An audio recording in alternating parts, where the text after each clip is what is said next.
Então boa tarde mais uma vez, então, vocês todos aí que estão conectados hoje. Vocês que estão de passagem, de repente, aqui também pelo canal, vocês fiquem à vontade. A gente está dentro do Microsoft Teams hoje para falar sobre a classificação dos projetos, como os projetos eles são realizados, que tipo de pesquisa existe.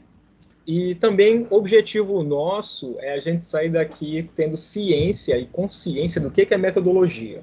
Então, vocês aqui que estão escrevendo o projeto de vocês junto conosco, estamos aqui em mais uma etapa desse processo, e aí de certeza, né, que até o término dessa terça-feira a gente vai conseguir escrever a nossa metodologia. Vamos classificar, volto a ressaltar, esse capítulo é extenso, então se tiver qualquer dúvida, questionamento, quer falar comigo, é só me chamar que estamos online, tá bom?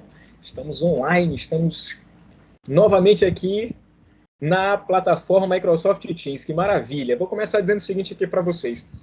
Para a gente classificar a pesquisa, pessoal, a gente teve o cuidado primeiro de lançar os nossos objetivos.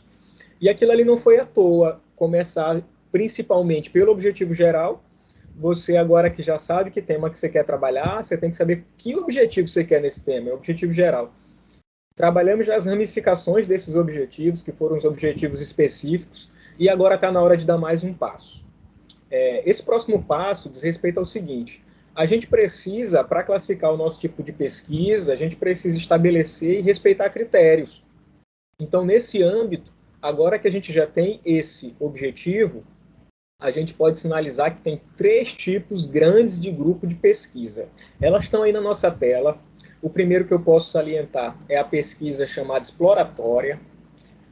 O segundo tipo de pesquisa é a descritiva. E o terceiro e último grupo de pesquisa é a explicativa. Eu peço aí para quem estiver na sala aí pode estar adicionando os retardatários, tá bom? Senão eu vou ter que tirar aqui e voltar lá. Tem alguém aí no lobby, pessoal? Vocês adicionaram? Eu tô, professor. Tá no lobby ou já adicionou? Pronto. Beleza, Alex. Pronto. Excelente. Vocês vão aí adicionando, vai ajudar imenso. Assim eu não tenho que estar abrindo e fechando tela. Quem for chegando pode ir adicionando, que eu uso esse link aqui só para aula remota, então só vocês que receberam. Vamos de boa. Teve dúvida, me chama. Vamos lá, então. Bora fixar, então, a nossa atenção nesse primeiro tipo, então, que é a pesquisa exploratória. Agora, cuidado, vocês vão dizer, professor, o senhor disse que o capítulo era extenso e que tem uma gama de possibilidades quando eu vou trabalhar com pesquisa, mas o senhor está apresentando só 3 tipos de classificação. Calma aí, fera, calma aí. Essa classificação, ela se subdivide. Então, tem uma série de questões, né, que vamos ter que respeitar. Vamos focar nossa atenção, então, na pesquisa exploratória. A pesquisa exploratória, ela tem como objetivo proporcionar uma maior familiaridade com o problema, com vistas a torná-lo mais explícito ou, então, a alavancar você a construir hipóteses. Nesse sentido, na maioria dos casos, uma pesquisa exploratória, ela envolve um levantamento bibliográfico, então a turma que vai fazer um projeto, e esse projeto de TCC, ele só está relacionado com levantamento bibliográfico, ele está numa pesquisa que é exploratória. Nós temos o caso aí do Zé Maria, que vai fazer entrevistas com pessoas, então também é uma pesquisa exploratória. Mas imagina que é uma análise de exemplos, né, que estimule uma compreensão, é algo que eu vou relatar um fato, então você também está numa pesquisa exploratória. Esse aqui é o primeiro caso, então. Então, a pesquisa exploratória é uma das mais utilizadas porque ela proporciona uma maior familiaridade com o problema. Vamos para o segundo modelo agora. A pesquisa descritiva. Na pesquisa descritiva, ela tem como objetivo descrever, o nome está dizendo, as características de determinada população ou então fenômeno. Uma pesquisa descritiva, pessoal, visa estabelecer relações entre variáveis. A gente já falou em áreas anteriores o que são variáveis. Então, inúmeros desses estudos podem ser classificados sob esse título, e uma das suas características mais significativas diz respeito a técnicas padronizadas de coleta de dados, tais como questionário e observação sistemática. E aqui eu vou dar uma pausa, porque tem muita gente que confunde entrevistar pessoas com aplicar questionários. Então, se de repente você vai aplicar questionários, a sua pesquisa é descritiva. Por quê? Essa aplicação de questionários, ela vai gerar dados estatísticos. Numa pesquisa exploratória, você pode simplesmente entrevistar pessoas e relatar depois qual foi o posicionamento de cada uma delas. Então, não necessariamente vai apresentar dados estatísticos. Essa daí é a diferença. É uma linha tênue, mas tem essa diferença a ser respeitada. Por exemplo, bora dar mais exemplo, então, de pesquisas descritivas. As pesquisas descritivas, então, elas visam estudar características de um grupo. Por exemplo, vocês querem estudar de acordo com a idade, de acordo com o sexo, ou então tem a turma que vai fazer em vários níveis escolares, né? Estados de saúde, né? Isso são todas pesquisas descritivas. Beleza? Então, bora ver agora o terceiro e último método também, o terceiro processo, que são as pesquisas explicativas. A pesquisa explicativa, ela tem como preocupação central identificar os fatores que determinam ou que contribuem para a ocorrência de fenômenos. Por exemplo, a gente vai pegar o caso aí do Yuri. O Yuri é uma pesquisa explicativa, né? Por que uma pesquisa explicativa? Porque ele vai fazer um estudo mais aprofundado de um determinado conhecimento e vai tentar concatenar ele com a realidade, baseado em fatos, né, e respeitando determinadas referências que já existem também. Então, ele faz esse paralelo entre teoria e prática. A gente que vem das ciências naturais, geralmente estamos dentro das pesquisas explicativas, porque a gente está baseado no método experimental. Então, por exemplo, acho que foi, não lembro qual foi, se foi o Emerson, se foi o Gabriel, que falaram que eles vão fazer determinados experimentos também em sala de aula. Então, quando você faz experimentos em sala de aula, se você aplica o método experimental com a sua turma, você está numa pesquisa explicativa, tá bom? Vamos sair um pouco aí da turma da física, vamos para a parte agora das humanas. Nas ciências sociais, por exemplo, pessoal, a aplicação desse método reveste-se de muitas dificuldades, porque ele tem que recorrer a outros métodos, considerando principalmente o observacional. Por exemplo, a turma da área biológicas, né, eles vão fazer uma determinada coleta, vão pegar uma amostra, vão deixar essa amostra, sei lá, por 2, 3 dias, para que eles possam fazer uma nova análise nessa amostra. Então, se a gente está com esse tipo de exemplo, a gente está numa pesquisa que é explicativa. Ou seja, que nem está aí na tela de vocês, a pesquisa explicativa ela identifica os fatores que determinam ou que contribuem para a ocorrência de determinado fenômeno. Nem sempre isso se torna possível, né, a realização de pesquisa que seja 100% explicativa, como é o caso aí a turma da Humanas. Mas até a turma mesmo da Psicologia, eles baseiam-se também na pesquisa explicativa, devido considerar aspectos que a gente utiliza, né, vamos botar entre aspas, quase experimentais. A gente falava ontem na aula de biofísica lá, e o Ian comentou alguns fatos, eu disse para ele, não, esses fatos aí não são aspectos biofísicos, né, são aspectos psicológicos, e aí nesse inteirinho a gente não pode estar adentrando nessa seara, dando nosso tipo de posicionamento. Tem um termo que vocês vão aprender mais para frente, que é um termo em latim, que é o termo ex post facto, que é baseado em fatos passados, tá bom? E eu vou explicar aqui mais à frente. Vamos dar continuidade, então. Está dando continuidade agora, e aí vocês vão falar, professor, entendi, então, tem 3 grandes blocos de pesquisa. Essa pesquisa que eu estou fazendo, eu tenho que sinalizar ela na minha metodologia, que tipo de pesquisa eu vou fazer, que método eu vou aplicar. Essa pesquisa pode ser exploratória, descritiva ou explicativa. Agora, bora ver cada um desses modelos, né? Como é que eu classifico a minha pesquisa com base nos procedimentos técnicos utilizados? Às vezes a gente começa uma pesquisa em um âmbito e ela acaba em outro. Então, quais são os cuidados que eu tenho que tomar para eu não buscar essa ramificação? Vamos lá, então.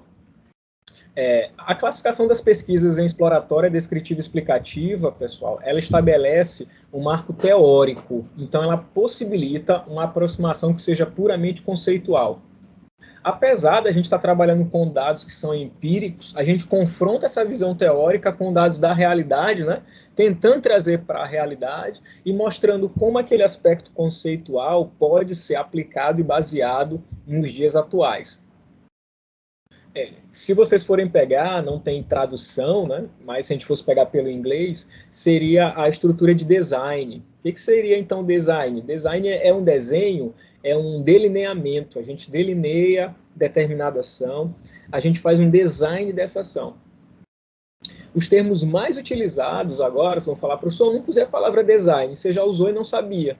Com certeza você já fez um modelo de alguma coisa, você foi lá para o laboratório e pediram para você apresentar o modelo do seu experimento. Se você fez determinada escrita, alguém pediu para você fazer a sinopse desse trabalho que você apresentou. Agora, de certeza, vocês estão em estágio, no estágio vocês vão ter que apresentar um plano de aula, então o plano também é um design. Então, o modelo de design que a gente acaba trabalhando é gerando designs, é isso que a gente faz. Esse design, pessoal, ele refere-se ao planejamento da pesquisa em sua dimensão mais ampla. Então, a gente diagrama quanto à previsão da análise, a gente temporaliza as nossas ações e a gente interpreta a coleta de dados. Vamos ver, então, cada passo. Eu já sei qual é meu público-alvo. Sabendo meu público-alvo, eu vou traçar cada ação minha, eu vou diagramar essas ações, né? Eu vou estilizar as minhas apresentações, meu formato, vou tomar cuidado com cada fala minha, pois o professor ele trabalha com vocabulário controlado, já falamos isso em outras aulas, e eu vou prever qual deve ser esse resultado e que análise eu vou aplicar. Da aplicação desse estudo vai ocorrer uma miríade de dados e eu tenho que saber a melhor forma de interpretar esses dados. Da interpretação dos dados, é fundamental a gente salientar que eu tenho que buscar o meandro mais facilitador para que a pessoa, somente olhando o dado, ela já comece a retirar conclusões. Não seja obrigatoriamente necessário ela ter que ler o trabalho que eu acabei de escrever. Então, é nesse caráter que trabalha esse termo que eu falei para você, que é o ex post facto. Ele faz, então, algo que é do passado, a gente pega, por exemplo, aí no caso do Yuri, o que a gente faz? A gente busca na literatura se tem algum material com algum tipo de aplicação, no nosso caso, essa aplicação ela é biomédica, e aí eu vejo um material próximo a ele, esse material não está publicado, mas já existe um cunho experimental atrás dele, esse cunho é todo químico, e a nossa tarefa é fazer justamente esse design que seja de âmbito físico, procurando aplicações biológicas. E é essa daí que é a pesquisa ex post facto, que a gente está se salientando aqui. Então, em síntese, o procedimento técnico é como? Como está aí na tela. Eu traço um modelo conceitual e operativo a minha pesquisa. Aí vocês vão falar, professor, eu fui lá na biblioteca, o que mais tem são pesquisas bibliográficas. E exatamente, tem pesquisas bibliográficas. É o primeiro caso que a gente pode salientar. O que ocorre uma pesquisa bibliográfica? Como é que ela é desenvolvida? Ela é desenvolvida por um material que já está elaborado. Esse material já está elaborado, eu vou atrás dessas fontes bibliográficas, constituo, então, quais são as melhores, tá bom? Pois a gama de oportunidades é imensa, e aí a minha tarefa, justamente, na orientação, é de reduzir, fazer com que a pessoa não busque as ramificações. O que são essas ramificações? Imagine só aqui o caso aqui. Vou voltar aqui para a minha tela aqui principal. Tá. Vou tirar aqui, ó. Meu whiteboard aqui. Pronto, beleza. O que vocês têm aqui é o seguinte. Eu estou aqui, ó. Eu estou bem aqui na orientação. OR. Bem aqui está me orientando. A minha tarefa é dar para ele aqui um determinado comando e ele, igual a corrente elétrica, né, ele vai seguir esse percurso aqui do rio. Ó. Tá bom? Corrente elétrica, movimento ordenado dos elétrons. Né? Então ele vai seguir esse percurso aqui do rio. O que ocorre? Quando você dá essa orientação correta, eu estou aqui no ponto A e no ponto B que está aqui na frente. O ponto A sou eu na orientação e o ponto B eu tenho aqui, ó, o meu orientando. O meu orientando está aqui no ponto B. O que ocorre é o seguinte, o orientando, o trajeto tem que ser esse, o orientador orientando. Quando o orientando começa a buscar esse meandro aqui, ó, ele não vai aqui diretamente. Ele começa a pegar outros caminhos aqui, ó, que é o que a gente chama de ramificações. Ó. Então, essas ramificações aqui do meu rio, ó, elas não são benéficas ao processo. Isso por quê? Acabei de falar a importância da temporalização. E aí, quando você começa a pegar aqui, o que a gente tem aqui nesse rio? As fluentes do rio, ó. Quando você começa a pegar essas fluentes, pessoal, por que isso aqui está errado? Você está perdendo em tempo aqui, ó, que é valiosíssimo, você está perdendo em tempo. Então, o trabalho tem que ser um trabalho casado, orientador e orientando, em que os dois vão seguir o mesmo meandro. Então, o material já está elaborado, eu tenho esse material, repasso para o meu orientando, e a tarefa dele justamente vai ser qual? Vai ser fazer esse estudo exploratório e saber como escrever da melhor forma possível, né? Resumindo não somente, mas contribuindo nesse estudo. No meu caso em particular, faz um certo tempo que eu não utilizo, né, esse tipo de meandro, que é a pesquisa bibliográfica, mas estejam abertos caso assim desejem. Na pesquisa bibliográfica, mais comum são livros e artigos, estão aí na nossa tela. Esses livros cá podem ser justamente de leitura corrente, né, obras, pode ser de referência, podem ser aqui esses que estão aqui determinados, e o que eu venho falando ultimamente bastante, pessoal, é esse aqui, para você ficar atento, ó, que são as publicações em jornais e revistas. Então, as publicações que são os meandros aqui ideal para você estar buscando. Vou dar um exemplo aqui, cada um na sua área, né? Você aí que está assistindo, não é da área da física de repente, mas aí na física a gente acaba por se reportar para cá, para a SB Física, que é a Sociedade Brasileira de Física. Então, na Sociedade Brasileira de Física, pessoal, vocês têm bem aqui ó, o âmbito publicações. Aí vocês vão em revistas, e em revistas, ó, vocês têm aqui a Brazilian Journal of Physics, Física na Escola, Revista de Física Aplicada e Instrumentação, essa aqui é para a turma da experimental, e a Revista Brasileira de Ensino de Física. Então, olha só, vamos pegar mais geral, Brazilian Journal of Physics. Quando você clica nela, você vem bem aqui nos Recent Sources, que são as publicações recentes, ó, ele vai lhe apresentar aqui, vai forçar você a aceitar os cookies, obviamente, e aqui você já vai ter os artigos que saíram esse mês, ó, esse mês aqui. Já tem até a previsão já para junho de 2023, para vocês olharem o quão atualizado ele está. Então é fundamental você estar agora em 2023, estar lendo as referências de 2023. Vai falar, ah, professor, mas eu não sou dessa área, não. Então tá bom, vamos aqui na área que a turma curte aqui, ó, turma do ensino de física, vamos lá. Tem a Física na Escola e a Revista Brasileira de Ensino de Física. Deixa eu pegar a Física na Escola. Na Física na Escola, ó, você vem para cá, ó. Aqui aparece a última vez que o editor acessou, ó, 3 de março de 2023. Então está muito atualizado, foi no mês passado, todo mês eles têm uma nova edição. Essa aqui é a última edição, em cima tem as edições anteriores, caso você tenha curiosidade. Bem aqui, estão vendo aqui, ó, meu mouse passando, ó, edições anteriores. Vamos ver a edição mais atualizada. Então vocês têm aqui, ó, a turma que fez um trabalho de combustão com garrafa PET, pudim de passas com modelo de Thomson, simulação interativa para leis de Newton, tudo gratuito. Eu vou clicar aqui em download e já baixo aqui o meu artigo. Simulador Tinkercad, ó, cara, tá vendo aí o menino Felipe aí que curte o Tinkercad. Então aqui estão os artigos aqui todos atualizados. Eu sempre digo, pessoal, pega esses artigos atualizados. Tomar cuidado, viu? Não é todo artigo que eu pego. Eu uso um termo que não é comum, que eu digo o seguinte, os artigos eles são perecíveis, tá bom? Então, quando eu digo que o artigo é perecível, tomar cuidado, estou só tirando onda. O artigo é perecível, pessoal, porque nas nossas publicações, no máximo que a gente tem é esse número mágico aqui, ó, que são 5 anos. Então, vou anotar aí na tela, ó, 5 anos. O que é isso, então? Então, cada pesquisa, quando o pessoal vai lá nas suas referências, ele pensa logo no quinquênio.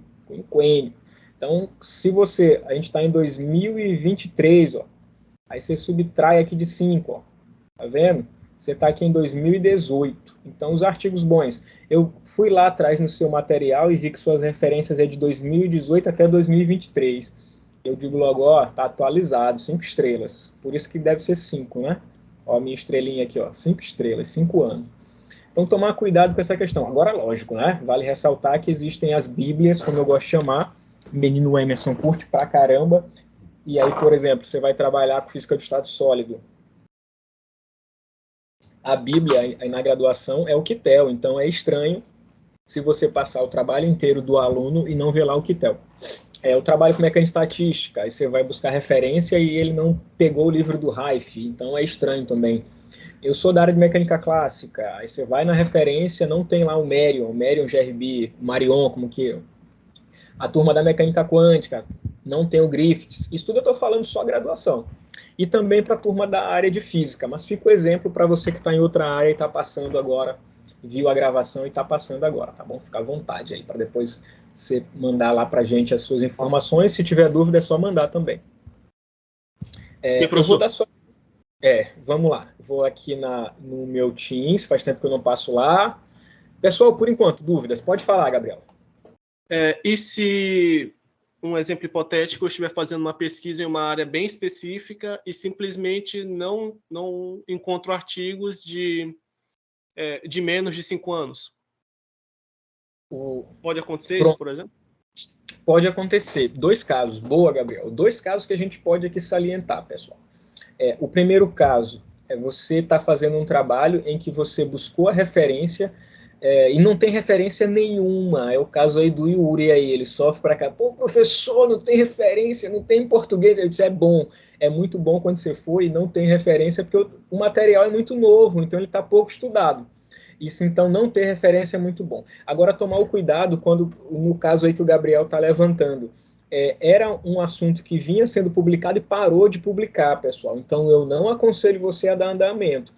Se o trabalho estava sendo publicado, né, muito bem publicado, e as tantas pararam, o que ocorre? 2 situações. Ou uma, publicou-se a gama de resultados que ele poderia vir a ofertar, então está na hora de parar esse estudo, e a gente começa com outro material. Ou então, o pessoal parou de ter o interesse nesse tipo de publicação. Então, tomar esse cuidado também.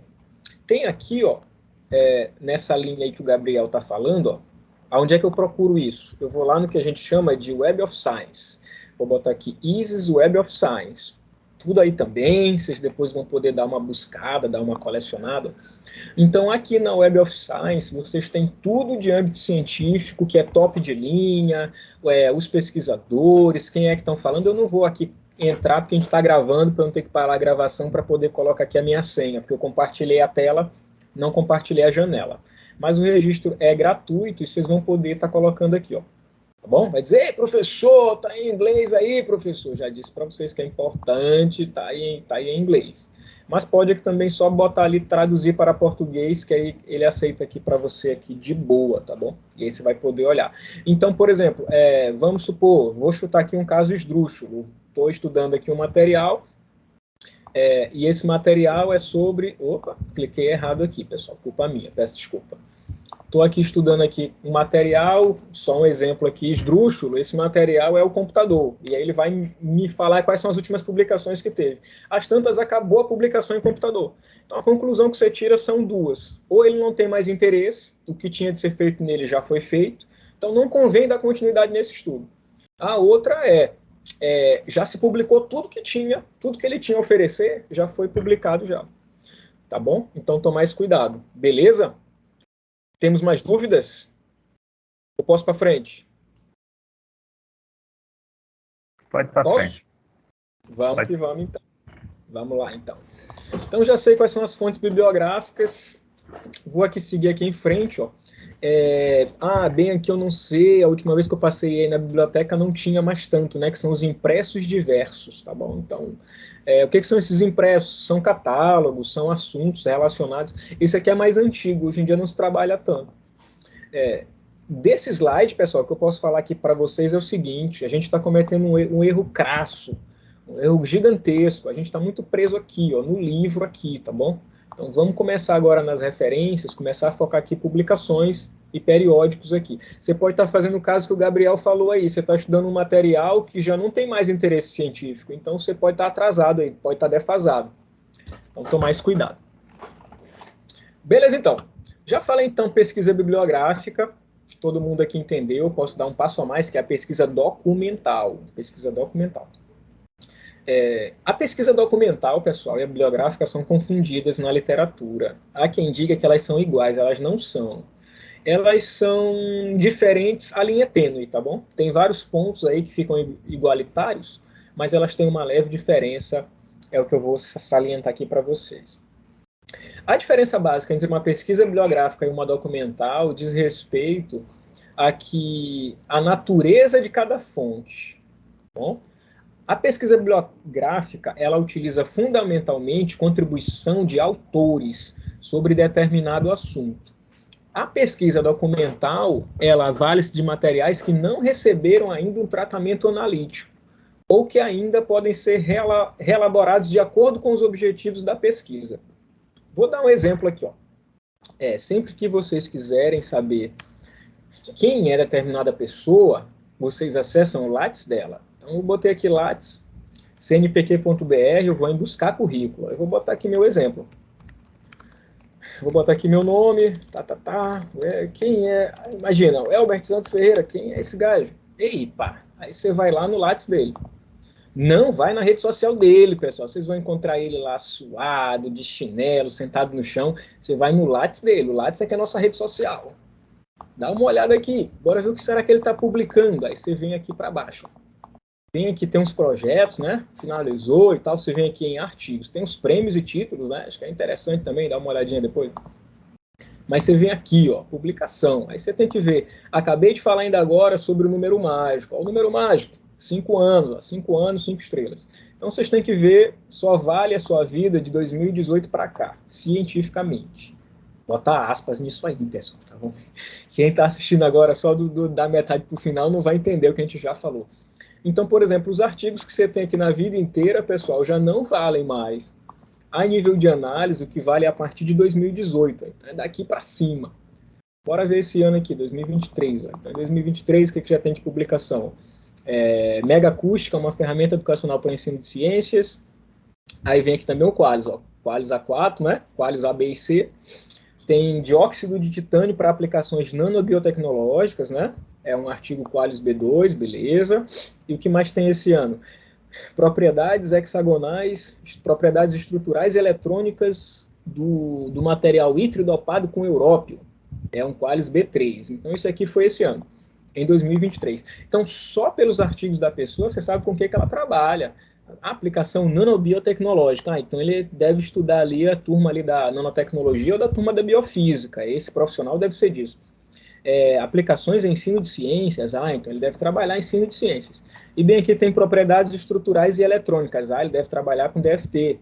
Aí você olha o material hidrodopado com európio, isso é uma manganita. Então, ele vem lá do efeito magneto-elétrico. Então, pelos artigos que ele publica, cada profissional, você já conhece tirar a carteira de identidade do profissional. Então, você tem que tomar esse cuidado aqui.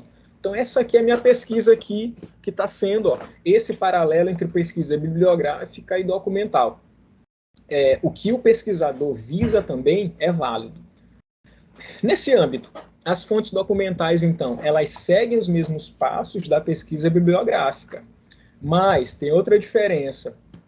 Na pesquisa bibliográfica, as fontes, geralmente você busca impressos na biblioteca, é o que eu digo, a gente está muito preso aos livros. Já na documental, não, a gama é maior, eu posso ter dados que são analíticos que ainda não foram analisados, mas que são de fontes consideráveis, né? Então, imaginem, quem trabalha também aí nessa área, não somente sendo do âmbito científico, nós temos os órgãos públicos, instituições privadas, tá bom? Que acabam trabalhando também com esses números, com essas porcentagens, com essas estatísticas aí, para poder captar alunos e realizar demais ações. Vou dar um exemplo, então. O que seria uma pesquisa experimental? De um modo geral, o experimento ele é o melhor exemplo do que seria uma pesquisa científica. Essencialmente, a pesquisa experimental, eu lanço um design, então, de um determinado objeto de estudo que eu quero, eu seleciono as minhas variáveis e eu verifico se elas são capazes de influenciar ou não, definindo toda e qualquer forma de controle e de observação a cada efeito. Vamos pegar esse exemplo aqui, então, ó. Esse exemplo que está aí na tela de vocês é o seguinte. É um esquema básico em que Z é o fenômeno que eu quero estudar, ele está bem aqui, ó, tem Z e não dá Z, é N-til. Então, a situação é o seguinte, você tem 4 amostras, A, B, C e D. A primeira diz o seguinte, dos resultados, ó, se eu misturar A com B com C, eu consigo chegar ao resultado Z. Então, eu consigo no meu resultado. Se eu usar as amostras B, C e D, ela também dá Z. Em contrapartida, se eu misturar A, B e D, eu não chego no resultado Z. Qual é a minha conclusão, então? Dos resultados, eu posso inferir o seguinte, que para que eu tenha Z, eu tenho que ter nele a amostra C. Ó. Como no último caso, ó, eu não misturei a amostra C, eu não cheguei ao resultado de D. Então isso aqui eu não analisei, eu só observei, eu só inferi. Parece muito com a turma lá da mecânica estatística, né? Probabilidade igual a priori. Eu ainda nem analisei, mas eu já inferi que o resultado deve ser esse daqui. Quando os objetos em estudo são entidades físicas, por exemplo, bactérias, ratos, né? Não se identifica grandes limitações quanto à possibilidade de experimentação. Mas, assim, se vocês forem para âmbito social, se estão trabalhando com pessoas, com grupos, com instituições, aí as limitações já se tornam bastante evidentes. Inclusive, já falei isso aqui em aulas anteriores, a turma que faz as pesquisas que envolvem questionários, pessoal, está sendo muito solicitado ultimamente o termo de consentimento. Então, por exemplo, já falei para vocês, se forem adultos, tranquilo, você pode pegar, analisar e seguir o jogo. Se de repente a pessoa for menor de idade, vocês vão ter que assinar um termo de consentimento aí para que ela possa ser partícipe do processo, tá bem? E tomar aquele cuidado, né? Se for tirar foto aí de alguém, algum registro fotográfico, bota aquele emojizinho lá no rostinho do garoto, da garota que seja. Vamos lá então falar de pesquisa experimental. Na pesquisa experimental, então, o que eu faço? Eu tenho a possibilidade de manipular, no experimento eu tenho a possibilidade de controlar, e essa manipulação barra controle, elas me garantem a distribuição aleatória. Podem vir a garantir, né, essa minha distribuição aleatória. Então, basicamente, só botar aqui a minha outra tela aqui, pronto. E deu uma travadinha aqui, mas é só o meu, não é o de vocês não, tá bom? Como eu estou com retorno, eu estou vendo a tela congelada. Pronto, já voltei já a ter áudio e vídeo. Vamos lá. Então, o que vocês têm? Da gama de modalidades da pesquisa experimental, as mais comuns são essas aí que a gente está salientando. Vocês têm a possibilidade de fazer experimentos apenas depois. Basicamente, é o que a gente faz, a gente pega já um dado que já está experimental, a gente pega esses dados experimentais, que são químicos, e a gente faz a análise física deles teoricamente, dependendo das nossas limitações computacionais.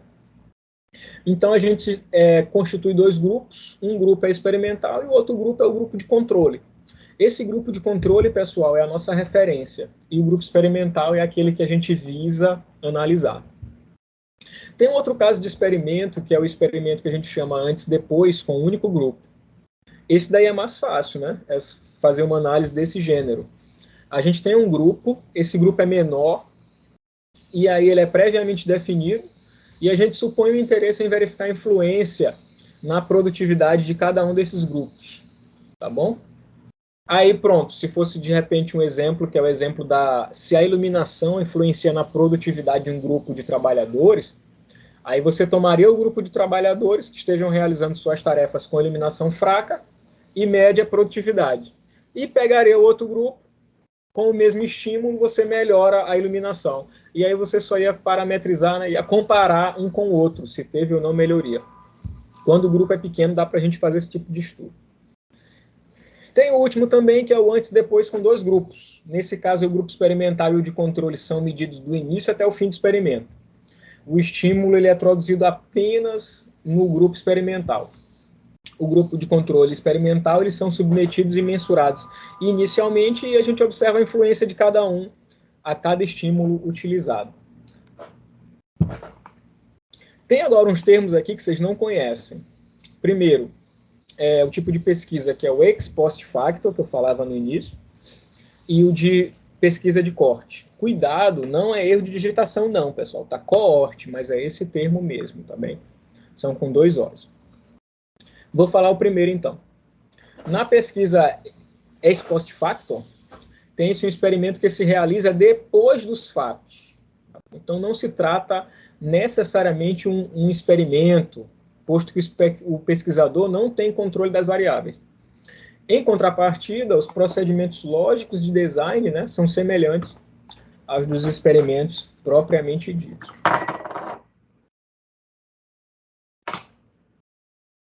Basicamente, então, nesse tipo de experimento, o que eu tenho? Eu tenho situações que foram desenvolvidas naturalmente e que trabalha-se sobre ela como se estivessem submetidas a taxas de controle. Esse daí é o caso do ex post facto. A pesquisa de corte, ela diz respeito ao seguinte: eu tenho um grupo de pessoas que tem alguma característica em comum e eu vou precisar de um certo tempo para observar e analisar. Então, geralmente, quando eu tenho um grupo maior, sugere-se que seja pesquisa por corte. Agora, bora ver, então, como é que eu levanto cada um dos dados para minha análise. Aí vocês têm as vantagens e têm as limitações. De um lado, eu vou primeiro colocar aqui as vantagens. Quando você faz levantamento de dados, você tem logo o conhecimento direto da realidade do seu público-alvo, você consegue temporalizar melhor e você consegue quantificar. Vamos ver cada item desse. Conhecimento de cada um deles. À medida que as próprias pessoas informam acerca do seu comportamento, vai ficando mais fácil você investigar cada uma delas. Então, lógico, se eu vou fazer uma análise de um material que eu já conheço, a carteira de identidade dele, supõe-se que é mais fácil. Eu já tenho a expertise necessária. E aí você ganha em questão de economia. Desde que se tenha uma equipe de entrevistadores, né, e um pessoal que seja treinado para tabular os dados, a obtenção de grande quantidade não é um problema para mim. Em curto espaço de tempo eu realizo isso. A gente falou na última vez a importância de colocar a planilha de custos, né, em cada projeto. Por último, é a quantificação. É outra vantagem. Quando eu já conheço meu público-alvo, os dados obtidos, né, podem ser agrupados em tabelas e assim a análise estatística ela é feita muito mais rápida. Isso daí que eu falava na semana passada para o Zé Maria, eu dizia, não, mas calma aí, mesmo você fazendo somente entrevista, ou então, se for aplicar questionário, isso vai gerar dado estatístico. Você tem que lançar estratégia para saber como é que vai ser a análise desse dado estatístico. Agora, nem tudo é bom, né? Tem as desvantagens. A desvantagem, né? A primeira, ênfase nos aspectos perceptivos. Os levantamentos, eles recolhem dados referentes à percepção que a pessoa tem acerca de si mesma. E quando a gente fala em percepção, pessoal, isso é subjetivo. Então, a gente pode ter dados que são distorcidos. Quando vocês vão para a zona da entrevista, em alguns momentos, os atores do processo, eles não querem realmente falar o que eles sentem. Eles querem somente participar. Então, eles acabam falando o que você quer ouvir. Se você tiver respostas, essas respostas podem ser tendenciosas ao processo.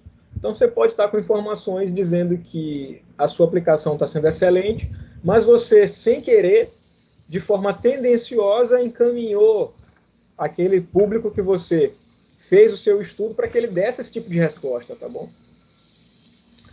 O segundo item é a pouca profundidade no estudo da estrutura, né? Então, pouca profundidade. Você levanta, você obtém uma grande quantidade de dados, mas os fenômenos sociais são determinados por fatores que são interpessoais e institucionais.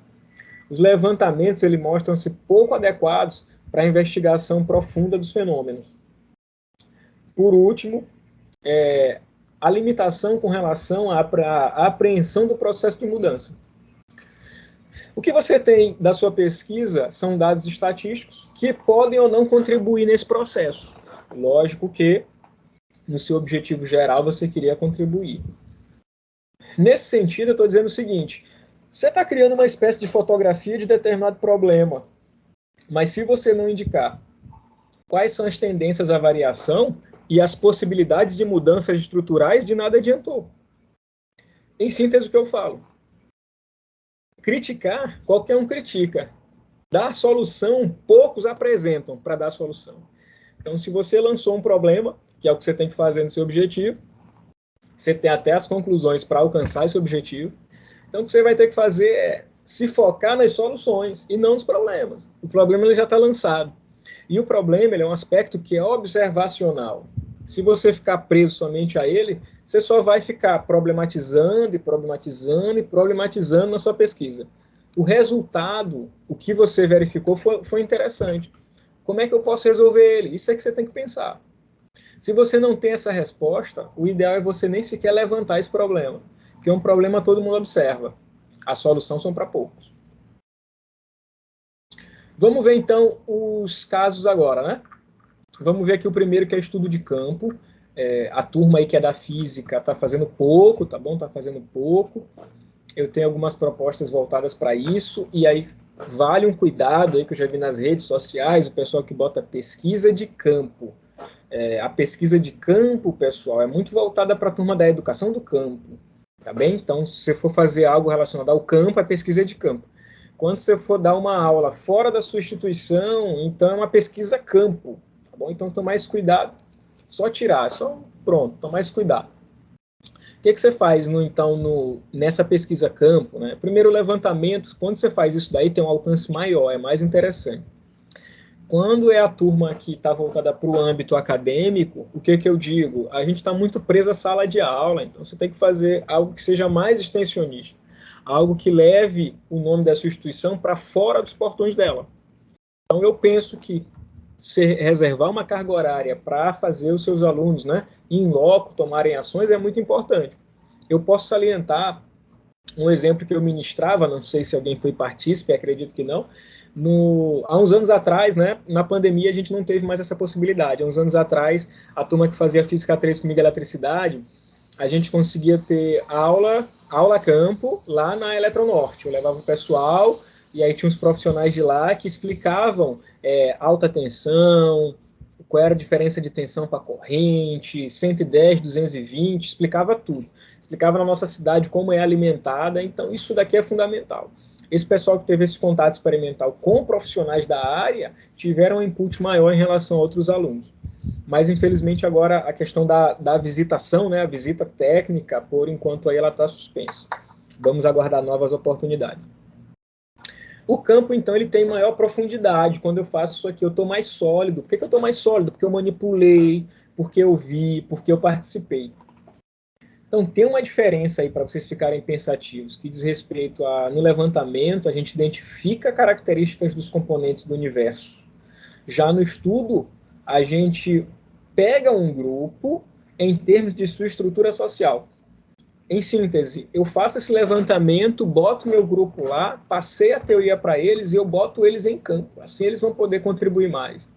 E tirar as dúvidas dele, né, com quem trabalha nessa área. Vamos ver aqui um caso aqui, ó, estudo de caso. O estudo de caso é outro aspecto. No estudo de caso, o que você faz você faz um estudo profundo e exaustivo de um determinado objeto. Esse é o estudo de caso. Ele segue 5 passos. No primeiro, você explora a situação da vida real. No segundo, você preserva o caráter unitário. No terceiro, você descreve a situação de acordo com o contexto. E assim você é capaz de desenvolver teorias e explicar cada uma das variáveis. Então a gente sempre pergunta, qual é o seu caso em estudo? Tá bom? Então esse aqui leva um tempo maior, mas também dá resultados muito mais interessantes. Vamos lá então para o nosso próximo, que é a pesquisação. Deixa eu dar uma pausa aqui antes de falar pesquisação aqui. Pessoal, tem dúvidas por enquanto, pessoal? Toma uma água aqui. Eu posso para frente? Para frente. Pesquisação. Vamos primeiro botar o conceito. Vamos dar a carteira de identidade aqui da pesquisação. A pesquisação, ela pode ser considerada o seguinte, é um tipo de pesquisa em que você analisa empiricamente, realiza uma estreita associação com uma ação, ou então com uma resolução de um determinado problema. Na pesquisação, os pesquisadores e os participantes, eles participam de uma situação problema e estão envolvidos, né, de uma forma puramente cooperativa. ou até mesmo participativa.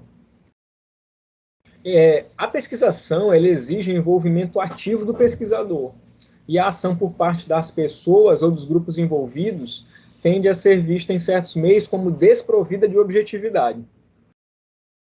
Essa aqui é a questão da pesquisação. A exigência dela. Na pesquisação, você tem o envolvimento ativo do pesquisador e as pessoas, o seu público, os seus atores também têm que ser partícipes do processo. Caso contrário, você não vai conseguir alcançar os seus objetivos. Vamos ver o que é pesquisa participante. A pesquisa participante é o seguinte. Olha só, tomar cuidado, viu? Eu falei pesquisação, né? Em que o seu público vai participar da sua pesquisa, e agora eu uso outro termo, pesquisa participante. Novamente, né? Tem uma diferença, é tênue, mas tem uma diferença. Na pesquisa participante, ela é semelhante à pesquisação, mas ela se caracteriza pela interação entre o pesquisador e membros das situações investigadas. Tem autores que empregam as duas expressões como sinônimas, não é o caso. A pesquisação geralmente supõe uma forma de ação planejada, e já a pesquisa participante envolve a distinção entre ciência popular e ciência dominante. É aquele caso que você foi trabalhar em determinada comunidade, e aí você já tem a sua ideia, né? Você já conjecturou qual é o projeto, e você convida os participantes. Esses vão atuar com você. Até aí era uma pesquisação. Mas ela passa a ser uma pesquisa participante porque tem alguém na comunidade que já tem uma expertise sobre o assunto. E ele começa a atuar. E você tem que respeitar essa particularidade. Porque, apesar de você estar fazendo uma aplicação nessa comunidade, ele já vive lá há muitos anos. Então, toda a situação referente ao que pode ocorrer ao longo do ano, quem é conhecedor é ele. Então, a gente tem que respeitar. Essa é a pesquisa participante.